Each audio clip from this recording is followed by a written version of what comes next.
বন্ধুরা সব কেমন আছো? আজকে জানি না কার মুখ দেখে উঠেছিলাম, সকাল সকাল খুব ভালো যাচ্ছে। আজকে সকালবেলাতেই ফার্স্ট টাইম একটা কাস্টমার নিজে থেকে ফোন করে বলছে আমার ফ্রিজে প্রচুর পরিমাণে বরফ হয়ে গেছে, তুমি থার্মোস্টারটা এসে লাগিয়ে যাও।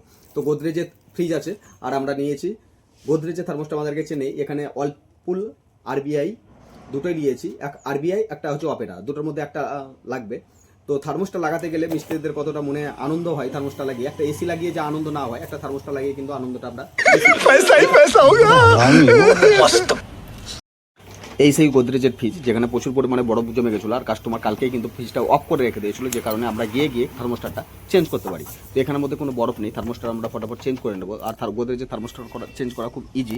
এখানে আছে 4টে নাট, এই 4টে নাট কিন্তু খুলে দিলেই আমাদের পুরো যে থার্মোস্টারের কভারটা আছে সেটা খুলে যাবে। দেখতেই পাচ্ছ এর মধ্যে এটা কিন্তু খারাপ হয়েছে অ্যাকচুয়ালি ওই পিঁপড়ার জন্য, আর এটা হচ্ছে পুরাতন থার্মোস্টার, এটা হচ্ছে নতুন থার্মোস্টার। ওয়ার্লপুলের থার্মোস্টার কিন্তু আগে থেকে লাগানো ছিল, আর থার্মোস্টার লাগার পর দেখতে হবে থার্মোস্টার যে তেলটা আছে সেটা কুলিং কয়েলের সঙ্গে চিপটে আছে না নেই। তো আমরা ভালো করে চিপটে লাগিয়ে দিলাম। এখন ঠান্ডার সিজন, তার জন্য আমরা এটাকে করে দিলাম একদম লোতে।